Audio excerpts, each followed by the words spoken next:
Halo, Assalamualaikum. Waalaikumsalam, Pak. Waalaikumsalam, malam Pak. Waalaikumsalam, Pak. Oke, bagaimana kabarnya? Alhamdulillah, Alhamdulillah baik, Pak. Alhamdulillah baik. baik Pak. Baik Pak, Alhamdulillah. Alhamdulillah.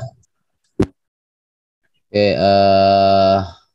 hari ini kita masuk ke transmisi ya. Nah, saya share dulu.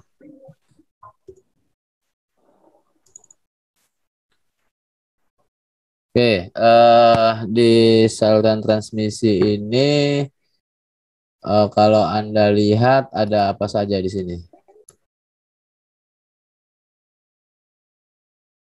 Ada apa saja komponennya?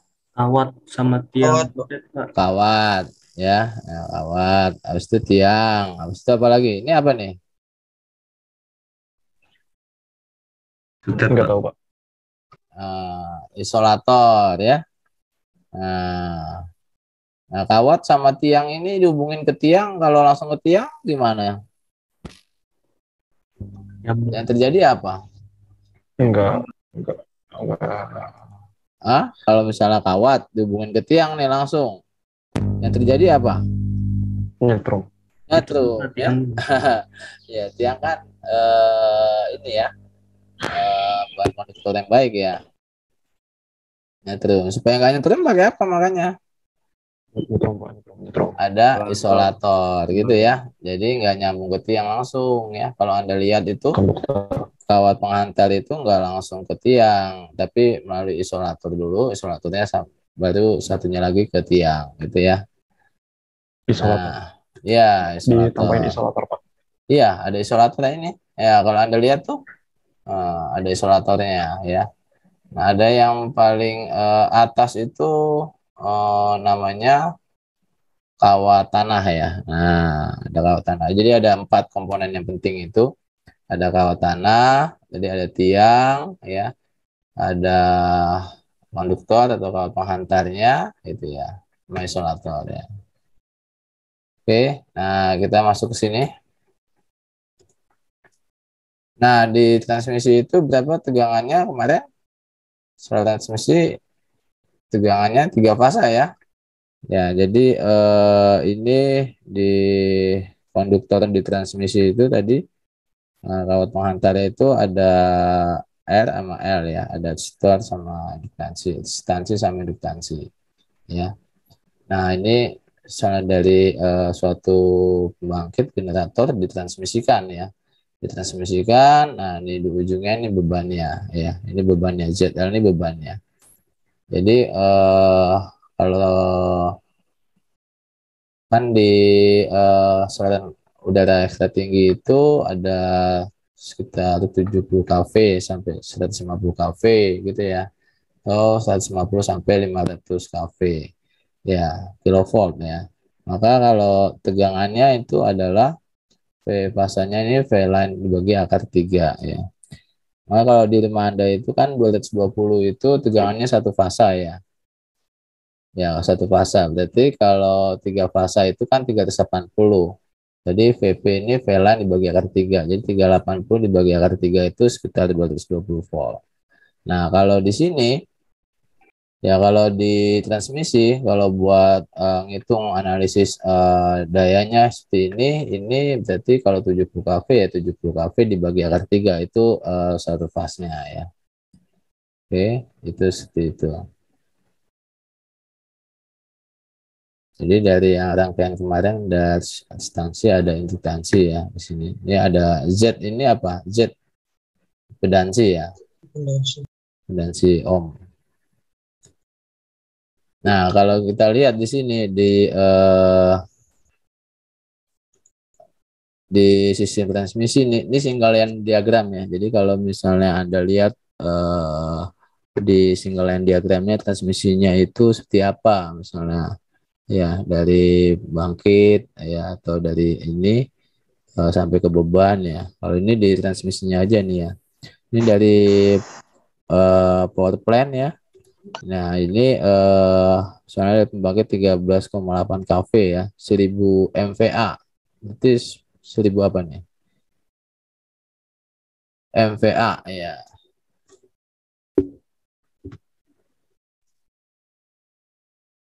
Ini daya ya, daya semu ya, S ya. Jadi daya itu kalau di ini ada tiga ya, ada daya aktif, itu P ya, satuannya watt, ada daya semu ya, ini VA volt ampere ya, ini MVA, ada daya reaktif ya, volt VAR ya, volt ampere reaktif. Nanti kita belajar itu. Nah, di sini tadi dari ditransmisikan ya, itu melalui ada trafo ya, trafo. Ya, ini simbol apa nih? Trafo ya. Nah, trafonya 3 fasa. Ya, ini dari 13,8 ini per 400 kV. Berarti trafo apa ini?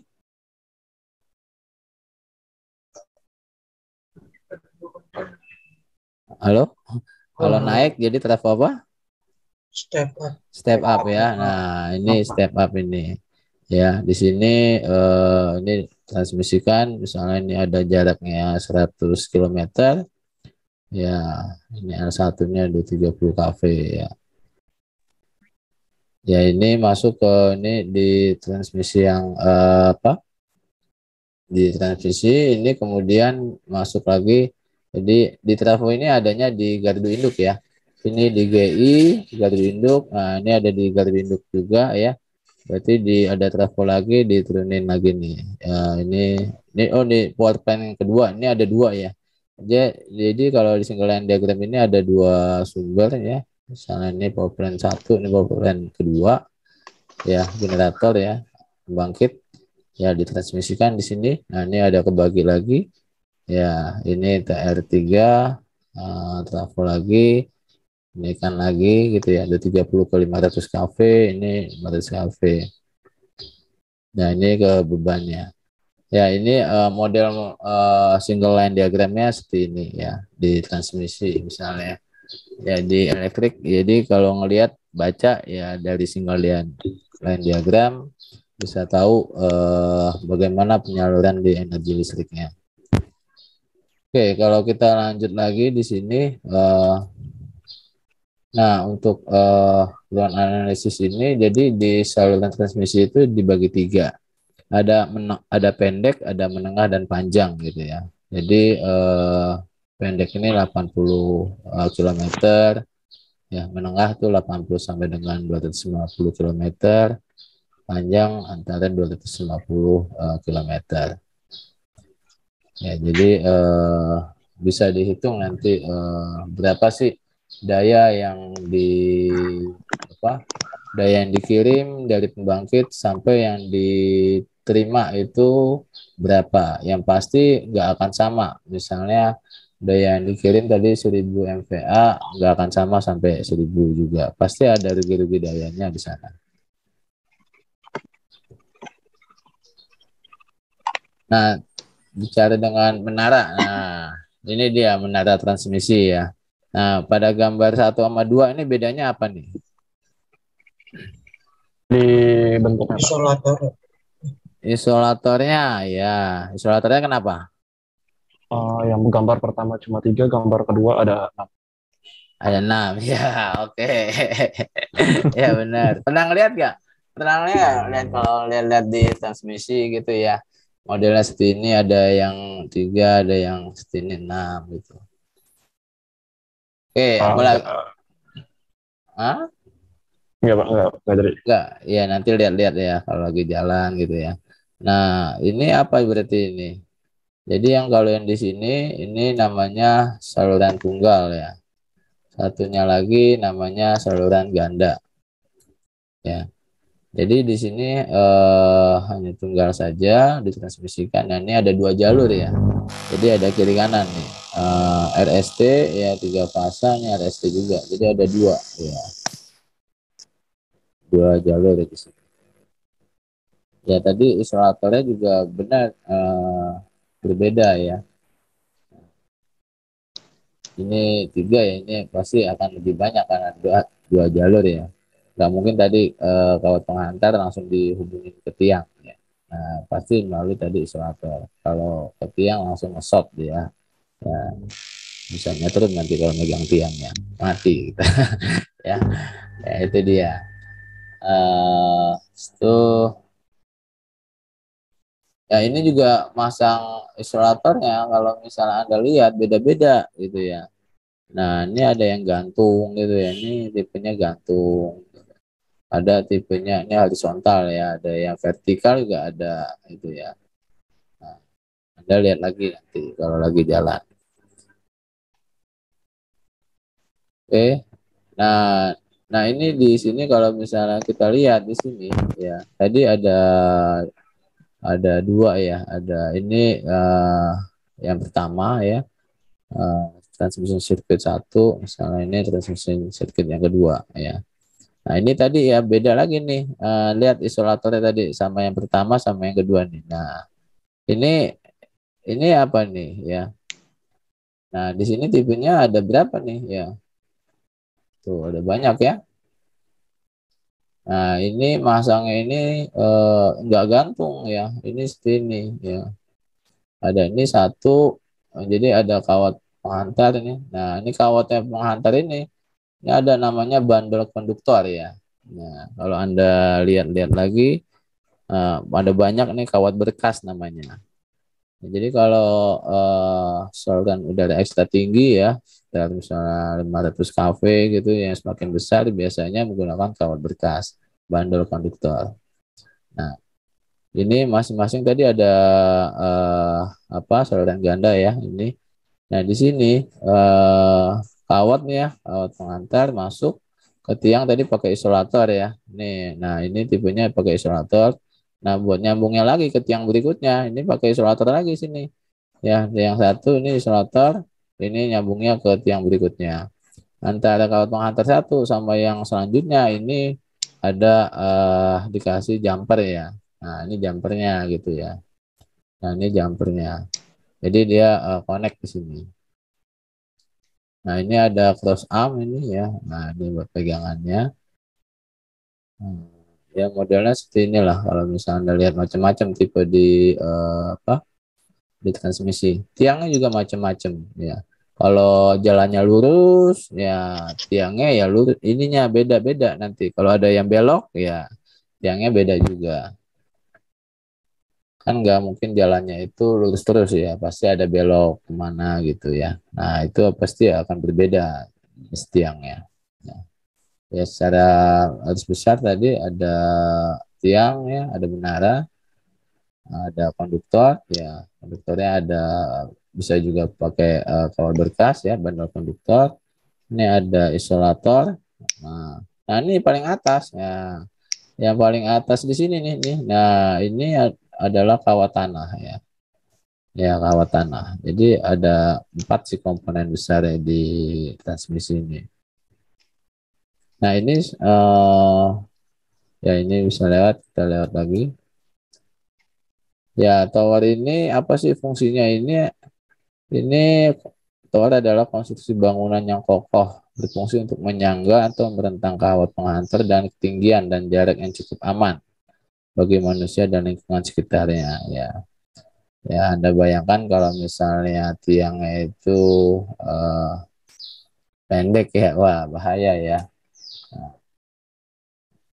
transmisi sama distribusi ya tiangnya pasti berbeda gitu ya. Transmisi biasanya tiangnya tinggi ya, besar gitu. Antara tower dan kawat pengantar ini disekat oleh isolator. Jadi ada isolatornya. Oke, kita lanjut lagi di sini.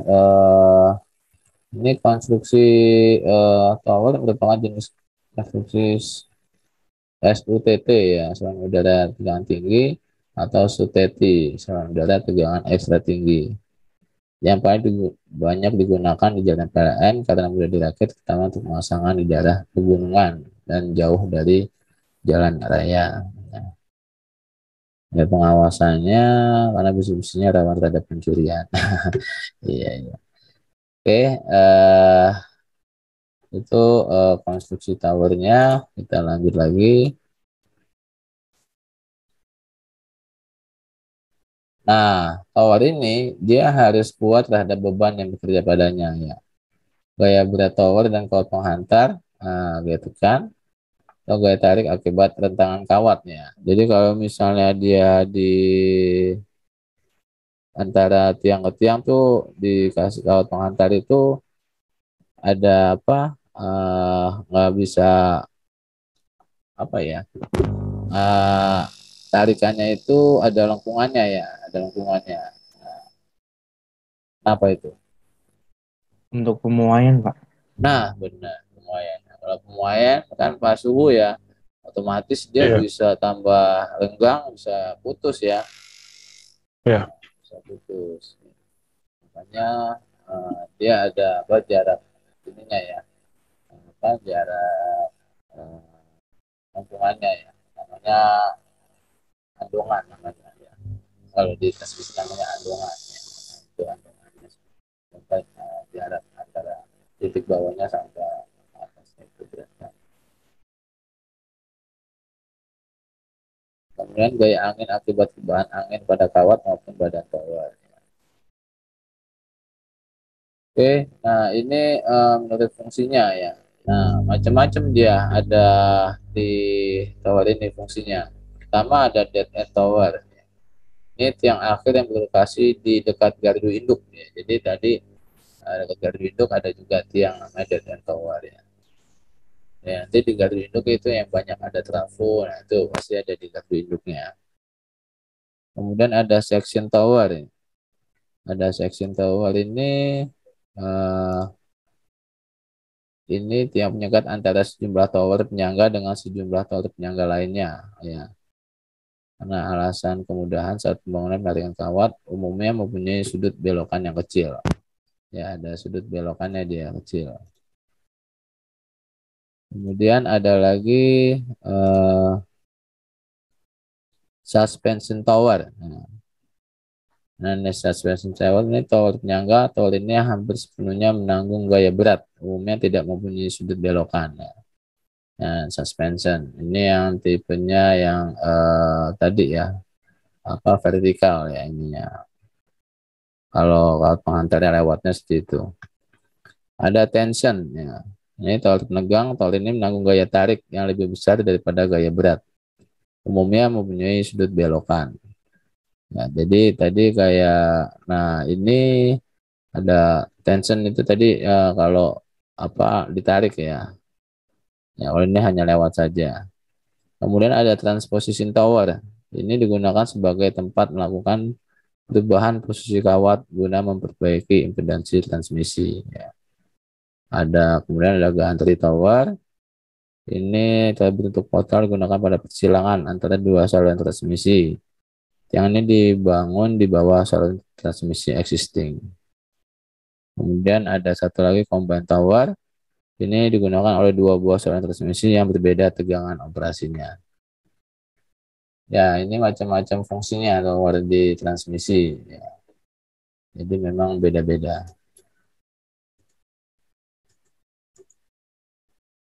Oke, selanjutnya.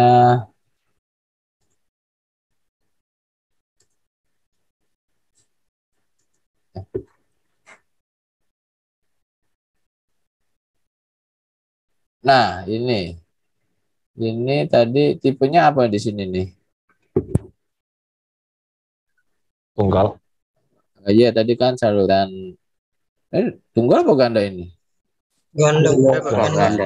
Itu Ganda. ganda, Pak. Ada dua ya. Nah, tadi tipenya Iya, apakah suspension apa tension ini? Nah, tadi kan tension ya. apa?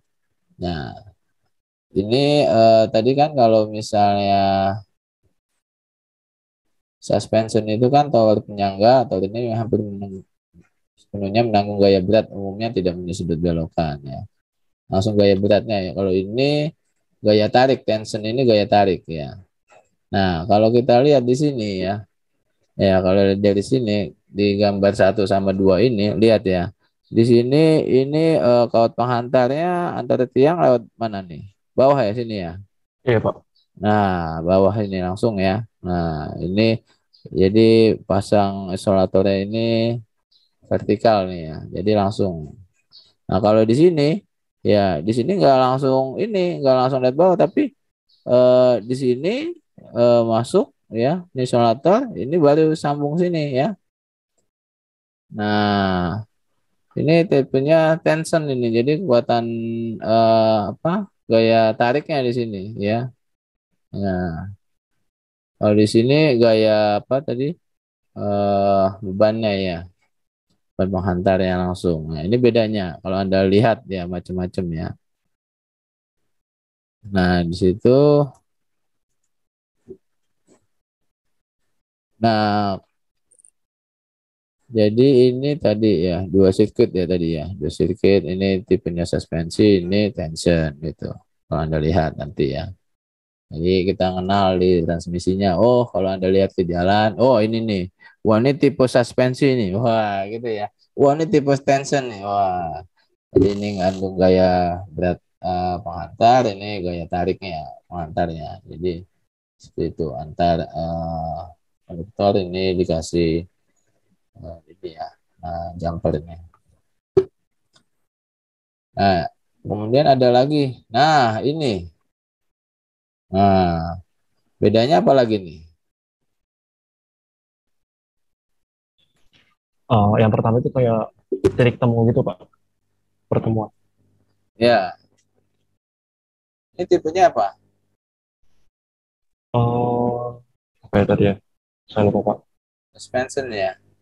Suspension ya. Ini kita lihat ya. Ini ada. Ini 4 sirkuit. Nah, ini tipenya tension ini. Jadi kalau tension itu ya pokoknya seperti ini lah ya. Nah, apa? Dia nggak jadi tiang laut pengantar dipasang gitu ya, ini tiangnya pasang gitu, isolator. Kalau di suspensi hanya satu isolator lewat ke bawah ya, gitu ya. Nah ini tadi bedanya macam-macam di sini. Ini 4 sirkuit ya. Nah banyak nih ST, jadi ada 4. Semakin besar ya, apa besar. Nah, tipe-tipe di tower ini tadi, ya, misalnya tadi tower 150 kafe, misalnya. Ini tipenya ada AA, ini fungsinya ini pada sudutnya 0 sampai 3 derajat, B, tension, gitu ya. Ini tension juga, uh, 90 derajat. Nah, jadi kalau misalnya yang ada belokannya ya, gunakan misalnya tipenya nggak pasti, yang pasti nggak mungkin suspension ya kalau dibelokan gitu ya, jadi nggak lurus ya, nggak lurus antar tiangnya satunya lagi mau belok gitu ya. Nah, pasti tipenya tipe tension gitu.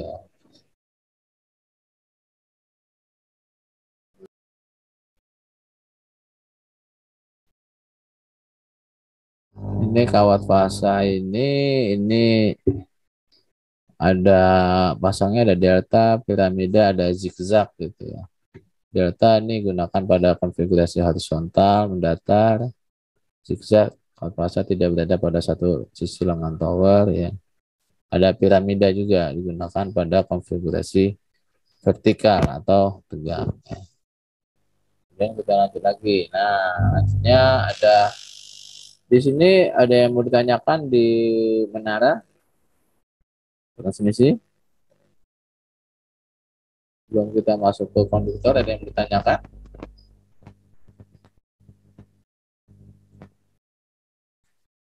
Ya, jadi Anda kenal ya di ketika jalan, wah ini transmisinya, wah ini tahu ini fungsinya, ininya tahu semua. Oke, saya lanjutkan. Ini konduktor ini adalah media untuk tempat mengalirkan arus listrik dari pembangkit ya ke gardu induk atau dari gardu induk ke gardu induk lainnya gitu ya, yang terentang lewat tower ya. Jadi tadi di pembangkit lewat gardu induk dulu ya, masuk yang ya, misalnya atau ke GI ke GI. Nah, konduktor pada tower tension dipegang oleh tension clamp ya, namanya tension clamp. Jadi dipegangnya tension clamp. Kalau tower suspensi ini dipegang oleh suspension clamp. Nah, di belakang klampnya itu dipasang rencengan isolator yang terhubung ke tower.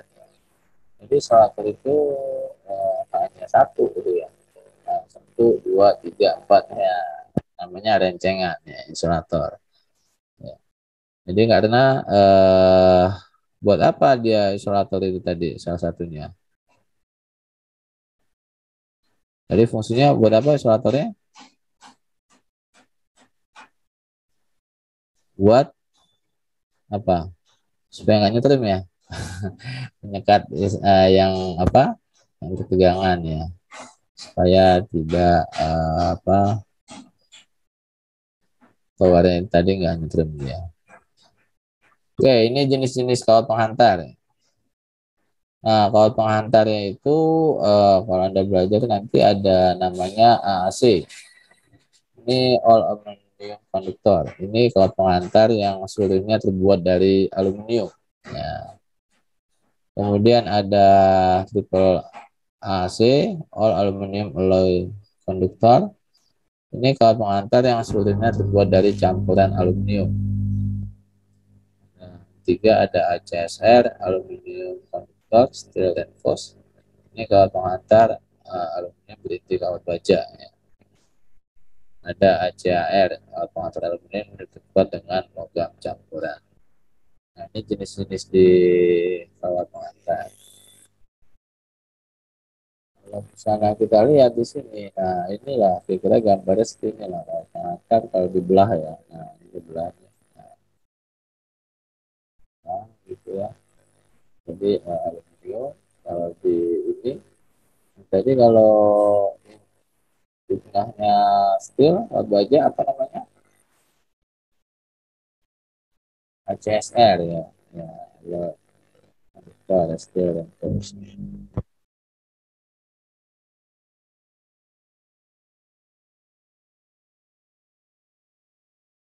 Oke, nah masangnya juga kalau di apa fasanya itu konduktornya kan ada tiga ya, tiga kawat ya, tiga kawat itu jadi tadi sistem tiga fasa ya, tiga fasa ini ini setiap fasa punya sudut pergeseran fasa 120 derajat. Nah, pada SUTT ini dikenal fasa R, S, dan T, yang urutan fasanya selalu R di atas, S di tengah, dan T di bawah. Namun pada SUTT urutan fasa tidak selalu berurutan, ya. Karena selain panjang, ini karakteristik itu banyak dipengaruhi oleh faktor kapasitansi dari bumi maupun konfigurasi yang tidak selalu vertikal. Nah, biasanya setiap 100 km itu dipasang transposisi ya, pasangnya dibalik.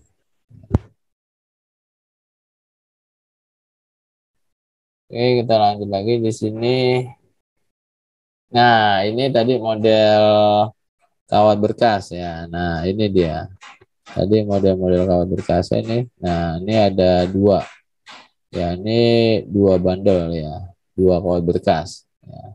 Nah, ini dipasang apa nih namanya nih? Ya, supaya kenapa dipasang ini nih? Ya.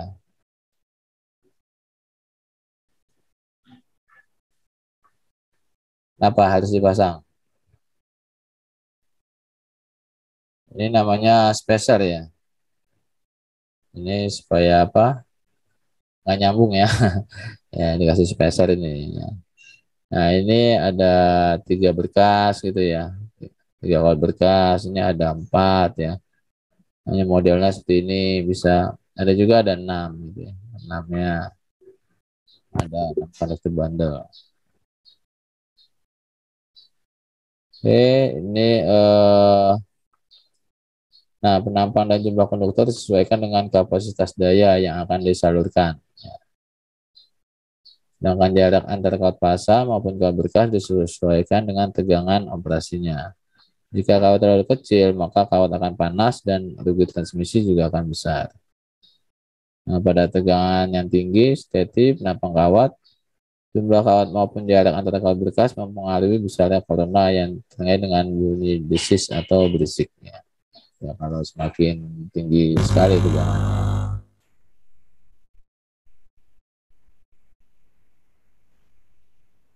Oke, nah jarak antar kawat pasa ya. Tadi 3 kawat tadi ya.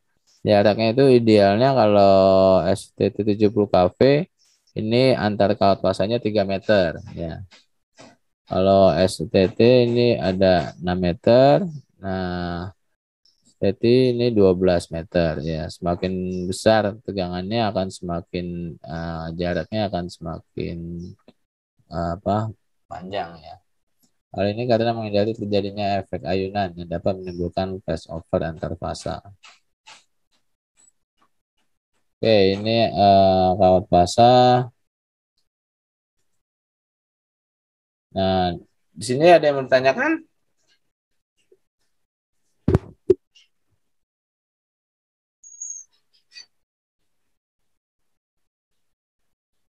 Ini perlengkapan ya, perlengkapan di kawat penghantar itu tadi ya buat ada fittingnya ya.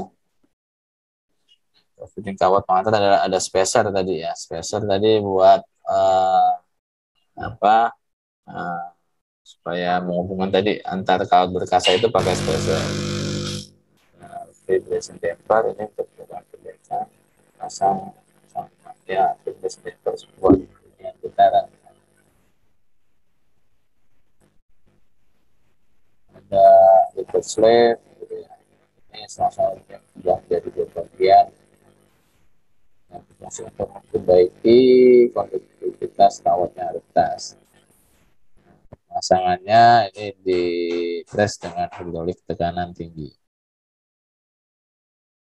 Oke, kemudian ada bola ya, bola pengaman. Pernah lihat nggak bola-bola di transmisi? Pernah, Pak, pernah. Nah, nah itu dia salah satunya ada buat apa peringatan lalu lintas udara ya, bahwa di bawah ada terdapat kawat transmisi. Biasanya bola pengaman dipasang pada ground wire pada setiap jarak 50 meter hingga 70 meter sekitar lapangan atau bandar udara. Ya, selain bola pengaman ada juga lampu-lampu ya, lampu yang ini nyala-nyala gitu juga ya. Namanya lampu aviasi ya, sama dia. Dia buat tanda juga buat apa pesawat ya. Ada transmisi ininya.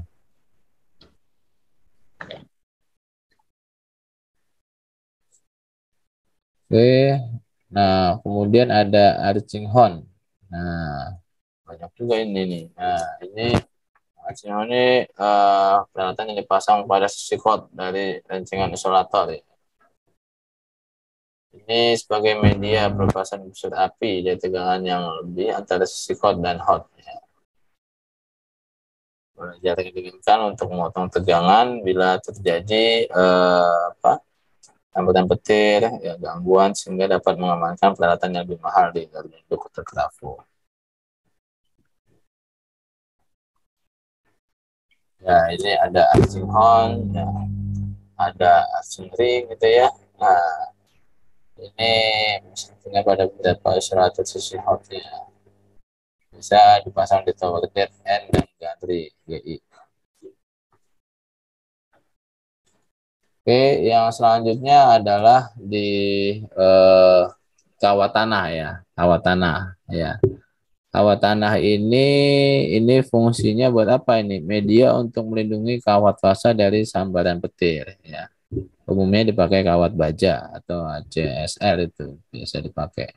Ya, jadi Anda bisa bayangkan ketika misalnya ada petir, wah nggak ada pengaman, wah itu kan di kawat transmisinya itu ya ya bisa kena petir ya.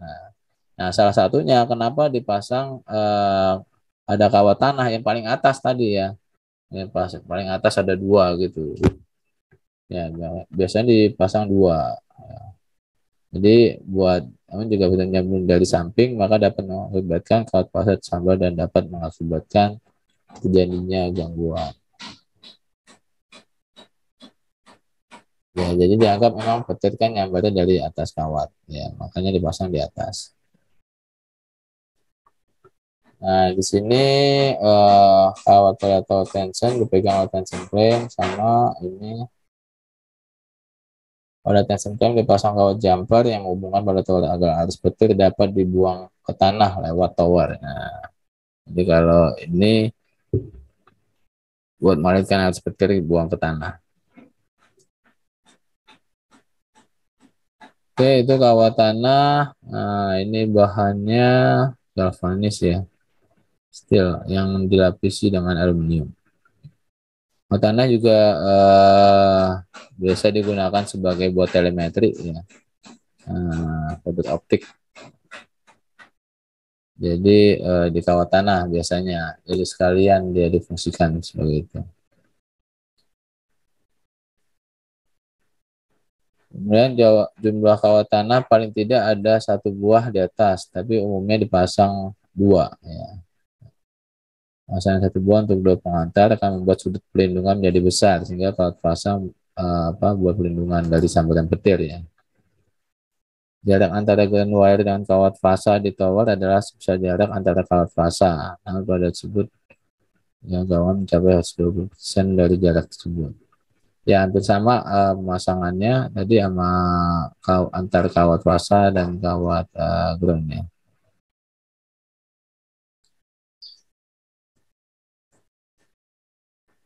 Ini ada kemudian ada pentanahan. Ini pelengkapan pembumian sistem transmisi untuk meneruskan arus listrik dari badan tower ke bumi. Ya, sama ya kayak di rumah pasang pelengkap petir gitu ya. Ada pentanahannya juga. Nah ini pentanahannya ini macam-macam ya. Ini pentanahan tower harus dibuat sekecil mungkin agar tidak menimbulkan tegangan tower yang tinggi ya, yang pada akhirnya dapat mengganggu sistem penyaluran. 20 kV ini maksimal 5 ohm, maksimal 10 kV 10 ohm, 500 kV maksimal 15 ohm. Ini macam-macamnya, ada elektroda bar ya, elektroda plat, untuk flash elektroda, mesh elektroda. Ini jenis-jenis di pentanahannya. Oke, komponen pentanahan tower. Nah, ini ada klaimnya. Ya, seperti itu. Oke, itu di kawat tanah ya. Ada yang mau ditanyakan di sini? Tadi sudah bicara menara ya. Habis itu kawat penghantar, kawat tanah gitu ya. Nah, komponennya satu lagi yang paling penting adalah isolator. Nah, ini dia isolatornya ya. Ini pasang pada tension tower ya. Ini tension tower ini. Karena menanggung gaya tarik tadi ya. Oke. Nah, isolator ini media penyekat antara bagian yang bertegangan dengan bagian yang tidak bertegangan. Nah, fungsi isolator adalah untuk mengisolasi kawat fasa dengan tower. Ya. Pada umumnya isolator terbuat dari porselen atau kaca dan berfungsi sebagai isolasi tegangan listrik antara kawat penghantar dengan tiang. Oke, nah ini nilai isolasinya pada di isolator itu. Ini umumnya 3 hingga 3,3 kali tegangan sistem. Ya, jadi isolasinya akan besar ya. Dimaksudkan terhadap kalau tahan terhadap tegangan petir ya. Pada waktu 1,2 mikrodetik ya. Jadi isolasinya itu diperkirakan 3 hingga 3,3 kali tegangan sistemnya. Nah, apabila nilai isolasi menurun akibat dari polutan maupun kerusakan pada isolasinya, maka akan terjadi kegagalan isolasi yang akhirnya dapat menimbulkan gangguan. Nah, ini juga ya. Jadi isolasinya juga ada isolasinya di pada isolator itu. Nah, ini jenis-jenisnya macam-macam ya. Ada piringan gitu ya. Ini isolator pasak. Ada pin isolator, ada long rod, ada post isolator ini. Ya tadi modelnya seperti tadi ya. Gantung ini tadi pos saluran seperti ini. Ini rencengan isolatornya. Ini buat bahannya ada keramik, gelas kaca. Kalau keramik mempunyai keunggulan tidak mudah pecah dan terhadap cuaca, tapi harganya relatif lebih mahal ya. Kalau kaca ini mudah pecah dan harganya murah. Biasanya digunakan hanya isolator jenis piring. Oke, nah ini bentuk pasangannya ya tadi.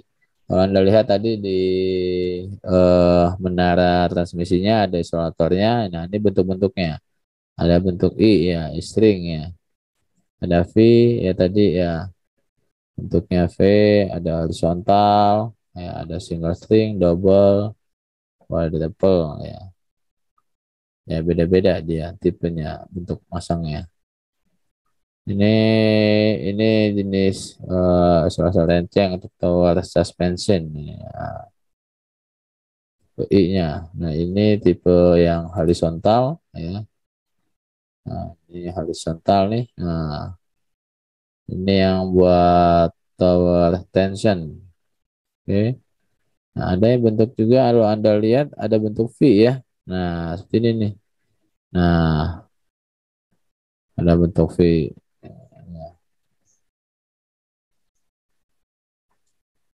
Ya, macam-macam dia. Ini setiap isolator itu ya ada cantumin ini ya, tegangan tembusnya ya, kekuatan impulsnya, kekuatan apinya ya tadi. Salah satunya kalau misalnya ada petir, ya dia juga harus mampu ya. Petir itu kan nggak lama ya. Kalau ada petir tadi, kalau dia kena di isolatornya, ya jangan sampai isolatornya pecah gitu ya. Jadi makanya figurnya tadi uh, nilainya sekitar 3 kalinya tegangan petirnya. Oke, di sini bahan isolator diapit oleh logam merupakan kapasitor. Nah, kapasitansinya diperbesar kalau polutan maupun kelembaban udara di permukaannya.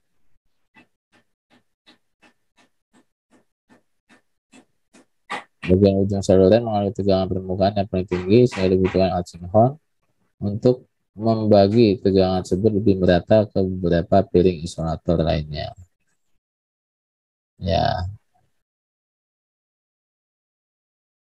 isolator harus memiliki mekanik guna menanggung beban tarik kawat maupun beban berat isolator dan kawat penghantar.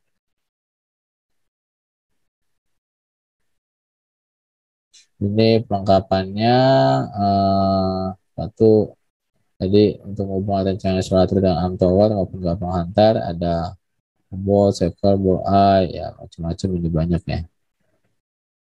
Bahannya terbuat dari baja digalvanis dan mempunyai kuat mekanik sesuai beban yang ditanggungnya. Tension clamp ini alat untuk memegang ujung kawat penghantar yang berfungsi untuk menahan tarikan kawat di tower tension. Pemasangan tension clamp ini harus benar-benar sempurna agar kawat penghantar tidak lepas. Ya. Selain dari tension clamp dihubungkan dengan pelengkapan isolator agar tidak terjadi pemanasan yang akhirnya dapat memutuskan hubungan kawat jumper. Pada tower tension dibutuhkan kawat penghubung antara kedua ujung kawat penghantar di kedua sisi arm. Kawat ini disebut kawat jumper. Yaitu tension clamp. Nah ini modelnya ya. Nah ini tension clampnya nih. Ini kawat jumpernya. Ya ini sisi arcing hornnya nih. Nah,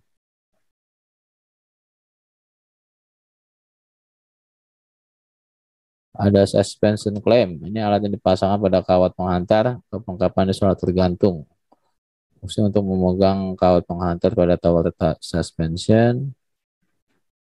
Kawat penghantar sebelum dipasang suspension clamp pada lapisan amarut agar mengurangi kelelahan bahan pada kawat akibat adanya vibrasi atau getaran pada kawat penghantar.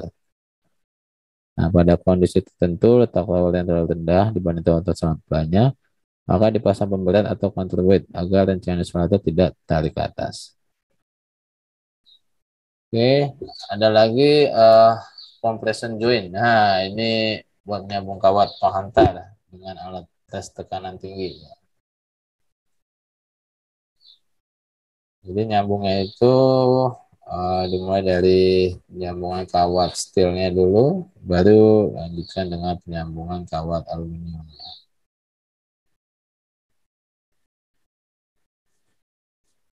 Ini compression joint kawat penghantar dari dua komponen, sama-sama steel.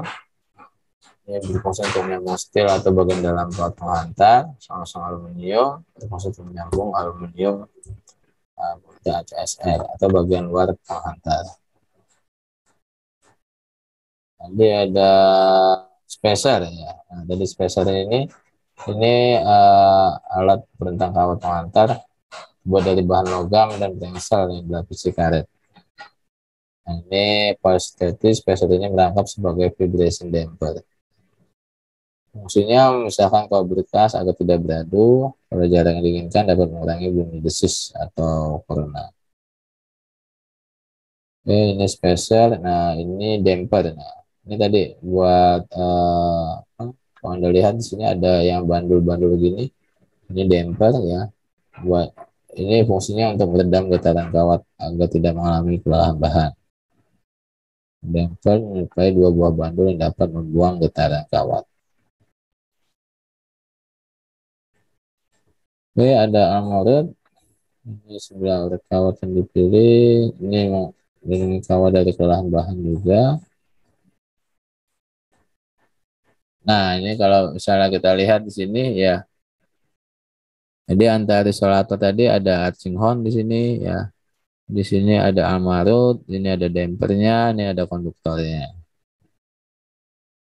Ini ada tiangnya, tadi ini ada kawat penghantarnya.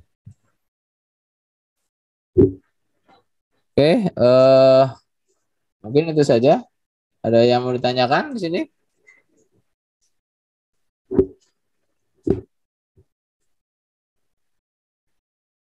Di transmisinya? Cukup? Oke, kalau cukup. Ya. Oke, mungkin itu saja yang dapat saya sampaikan. Kita baca alhamdulillahirrahmanirrahim. Assalamualaikum warahmatullahi wabarakatuh. Waalaikumsalam warahmatullahi wabarakatuh. Terima kasih ya. Terima kasih banyak, Pak. Terima kasih, Pak. Mari.